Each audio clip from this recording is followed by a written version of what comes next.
प्यारे बच्चों, बहुत बहुत स्वागत है रमदान ट्यूटोरियल में। माध्यमिक हिस्ट्री के chapter number 2 reforms, characteristics and observation, इस चैप्टर पे हमारी वीडियो सीरीज चल रही है। इस वीडियो में आज हम डिस्कस करने वाले हैं ग्राम वार्ता पत्रिका के बारे में। पिछले वीडियोस में हम लोगों ने नील दर्पण तक डिस्कस कर लिया था और आज हम ग्राम वार्ता पत्रिका को डिस्कस करेंगे। अगर आपने किसी भी पार्ट को मिस किया है तो प्लीज़ डिस्क्रिप्शन बॉक्स को चेक कीजिए, जहाँ पर आपको उसके सारे वीडियोज़ के डिटेल्स मिल जाएंगे। तो चलिए ग्राम वार्ता पत्रिका के बारे में जानते हैं।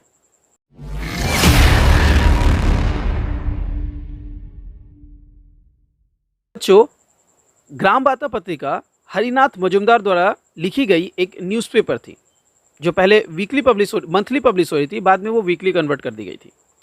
इसमें अगर बात की जाए कि इसके मेन कंटेंट्स क्या थे, जैसे हम लोगों ने नील दर्पण के केस में पढ़ा था कि ये मेनली फोकस करती थी जो नील की खेती करने वाले किसान हैं, फार्मर्स हैं, उनके बारे में। अगर ग्राम वार्ता पत्रिका के बारे में बात करें तो जैसा कि इसका नाम दिया गया है ग्राम वार्ता पत्रिका, ग्राम यानी कि जो हमारा विलेज एरिया है उसके सारे डिटेल्स को कवर करने वाला, उसका मिरर बनाने वाला, उसके मिरर रिफ्लेक्शंस को शो करने वाला ग्राम वार्ता पत्रिका था। ग्राम वार्ता पत्रिका जैसा अपना नाम है उसे पूरी तरीके से जस्टिफाई भी करता है, पूरी तरीके से प्रूव भी करता है। ग्राम वार्ता पत्रिका उस टाइम के बंगाल के ग्रामीण भागों में चल रहे हर तरह की अच्छी बुरी चीज़ों को दिखाता है। जमींदार सिस्टम किस तरह से उस टाइम के लोगों को, फार्मर्स को, लोगों को परेशान कर रहे थे, ये भी हम इसमें जानने वाले हैं। पर ऐसा नहीं है कि सिर्फ ये ग्राम वार्ता पत्रिका में जमींदारों को ही टारगेट किया गया था। अगर कोई इंग्लिश पीपल है जो यहाँ पर आकर, ग्राम में आकर ग्रामीण लोगों को परेशान करता है, तो उसे भी इसमें दिखाया गया था। तो जैसा कि नाम है ग्राम वार्ता पत्रिका, यानी विलेजेस एरिया में जो भी चीज़ें हो रही थी उन सबको इस टॉपिक में कवर किया जाएगा। तो चलिए हम लोग पढ़ना स्टार्ट करते हैं और जानते हैं ग्राम वार्ता पत्रिका के बारे में। In the history of Bengal, journalism and newspaper, Gram Varta Patrika printed from the Kumarkhali village in Kustia district and edited by Kangal Harinath और हरिनाथ मजुमदार 1833 to 1896। ये हरिनाथ मजुमदार के उनके डेट ऑफ बर्थ के बारे में बताया गया है। Is a landmark publication. Harinath Majumdar came from an extremely improvised background. He became an orphan at an early age and struggled with acute poverty and an uncertain future in his youth।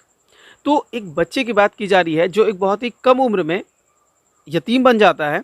उसके बाद वहाँ से वो अपने लाइफ में सिर्फ गरीबी को देखता है और गरीबी को वो बर्दाश्त करता है। अपने एक अनसर्टेन फ्यूचर को वो अपने सामने देखता है। A self man mad, he left N imprint of courage and unclear site in the history of Bengali journalism.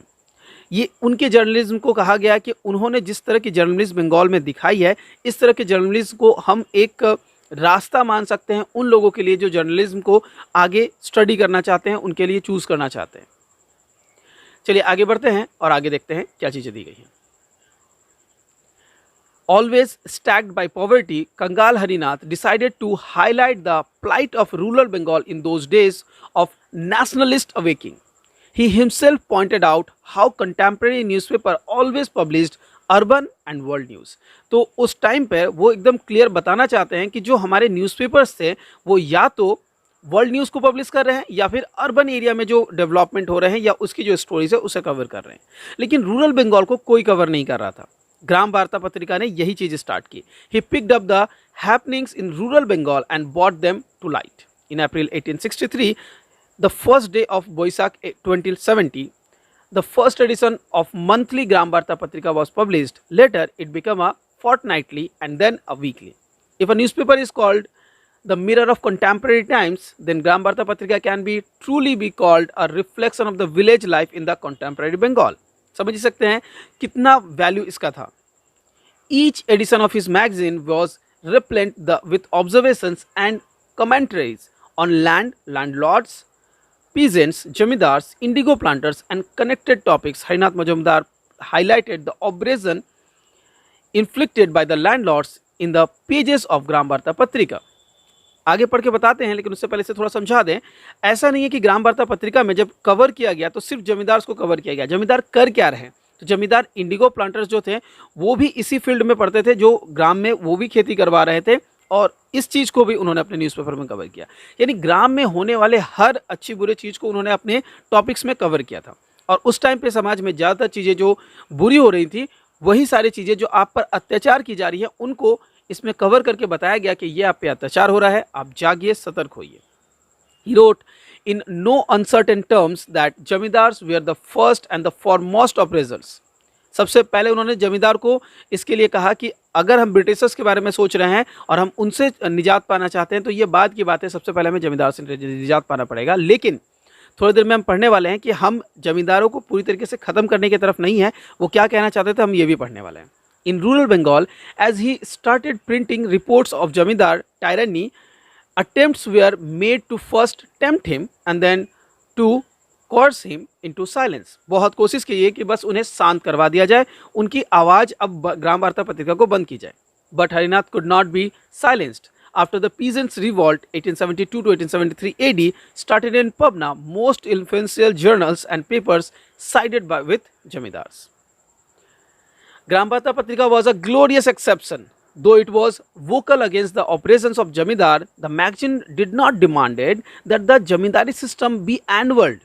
It called Jamidars benevolent parents and patrons of their subjects. As children accept a few slaps from their parents, the subject to accept the tyranny of Jamidars and landlords. Harinath was equally vigilant about the oppressions attitude of British magistrates. अब मैं यहाँ पर British magistrates के बारे में बताऊंगा। जैसा कि मैंने अभी बताया कि हरिनाथ मजूमदार की जो सोच थी वो ये कहते थे कि जिस तरह से पेरेंट अपने बच्चों को नाराज़ होने पर 2-3 थप्पड़ लगा देते हैं, बिल्कुल उसी तरह से जमींदार भी हमारे पेरेंट्स की तरह हैं। तो वो जमींदार सिस्टम को पूरी तरीके से ख़त्म करने की तरफ नहीं थे, तो उनके कुछ हद तक बातों को वो मानने को तैयार थे, ना कि हर बातों को जिस तरह से वो अभी कर रहे थे, एक्ट कर रहे थे। आगे बढ़ते हैं। जैसा कि आप देख पाएंगे अपने स्क्रीन पर, आगे उन्होंने ये बात भी कही है कि ब्रिटिश माइग्रेट जो मजिस्ट्रेट्स थे उनके बारे में भी उन्होंने सही तरीके से बता दिया है कि वो क्या किस तरह के काम कर रहे थे। उनके बारे में भी लिखने में वो कभी नहीं चूकते हैं जब वो गाँव में आकर इस तरह की हरकत करते हैं।